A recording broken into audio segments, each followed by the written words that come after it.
Escribí esta novela cuando era muy joven, entre los 25 y los 28 años, tenía 29 cuando la publiqué, de manera que es una obra realmente iniciática, una aventura, porque yo qué iba a saber si iba a durar o no, si iba a gustar o no. De hecho, le gustó a alguna gente, otros la atacaron mucho, pero hoy, gracias a la red, tengo la impresión de que sobrevivió la novela finalmente.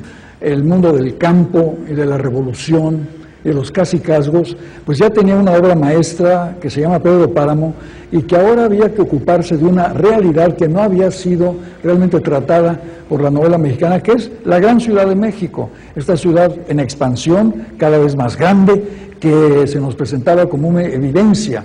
Y yo lo que le ofrecía al público es un espejo. Mírense en este espejo deformado que es la Ciudad de México. Yo tenía en la cabeza siempre claro las grandes novelas sobre la ciudad, el Manhattan de Dos Pasos, el Berlín, Alexanderplatz. ¿Cómo están? Yo estoy abrumado. Fíjense nada más. Traigo aquí Tiempo Mexicano. Traigo la nueva novela hispanoamericana. Traigo aquí Carlos Fuentes, Dos Educaciones.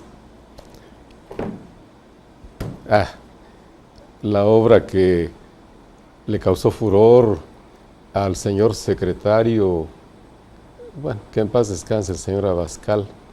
Qué tristeza que por un criterio tan cerrado, tan pobre, hasta hayan cesado a una maestra allá en el DF, porque se atrevió a pedirle a sus alumnitos y alumnitas, yo creo que eran puras alumnitas, seguramente era una escuela confesional, cesaron a la maestra, porque fue acusada precisamente por don Carlos, por poner a sus niñas a leer a Carlos Fuentes y sobre todo Aura, la obra maestra de la ficción, fantasía, la magia de la literatura mexicana, que junto con Pedro Páramo no tienen igual, ningún otro les ha llegado. Bueno, probablemente cuando se asoció Jorge Luis Borges con su amigo Bioy y se dedicaron a la fantasía, hayan creado algo, pero no con esta temática. Fíjese que yo propuse, yo llevo 20 años publicando sobre cultura, sobre educación, política y otras cosas, como dice el genio Catón. Yo he propuesto, me he quejado y he lamentado que a tres grandes genios de la pluma no les hubieran podido conceder allá en Suiza el premio Nobel. Por fortuna, ya se me concedió uno de mis deseos. Pero ahora sí que si los pongo en escalafón, yo hubiera dicho que le hubiera tocado antes a Borges, luego nada menos que a nuestro autor de hoy, Carlos Fuentes, y claro que también a Mario Vargas Llosa, el Marqués de Vargas Llosa. Bueno, ya se nos cumplió con Mario Vargas Llosa, pues más que nada por su tendencia política, además de su obra muy interesante, profunda, a ratos muy crítica. A Borges no se le concedió, ni se le concederá. Todavía tengo la esperanza de que antes de que el tiempo pues cobre su factura, le concedan a Carlos Fuentes el Premio Nobel de Literatura. Ojalá que pronto tengamos esa satisfacción, ese gusto.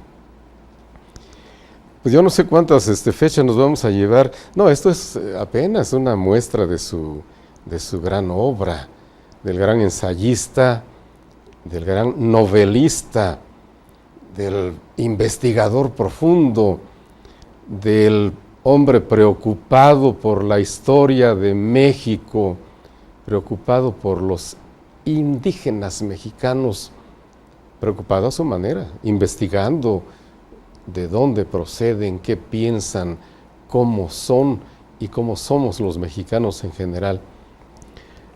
Fíjese usted que le voy a leer aquí un pequeñísimo párrafo de lo que él ha investigado y que a veces suceden cosas extraordinarias.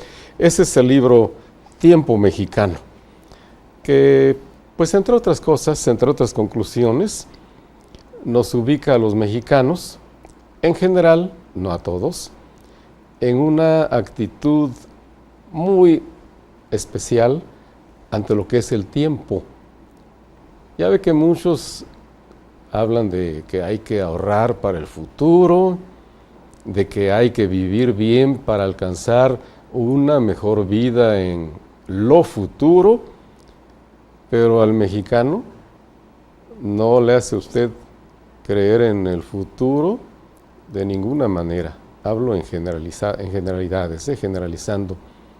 ¿Por qué?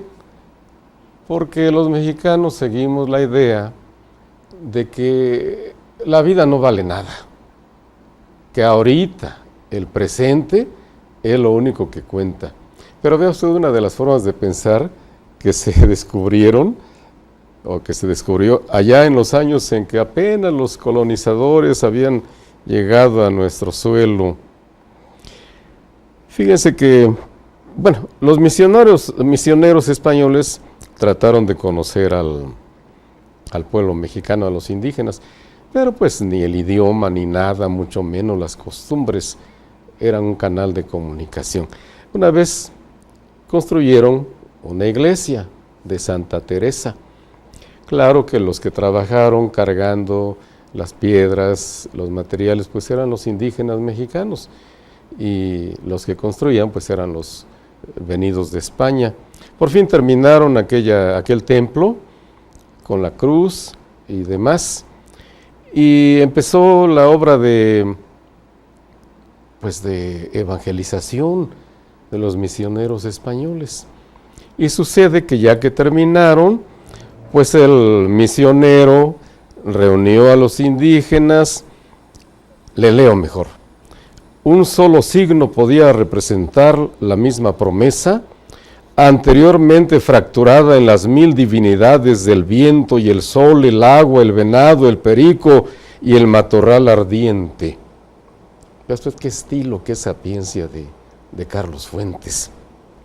Cuando terminaron la obra, el misionero señaló hacia el Cristo del altar y dijo que la iglesia era el lugar del amor, porque en ella reinaba el Dios del amor. Los indios se quedaron perplejos.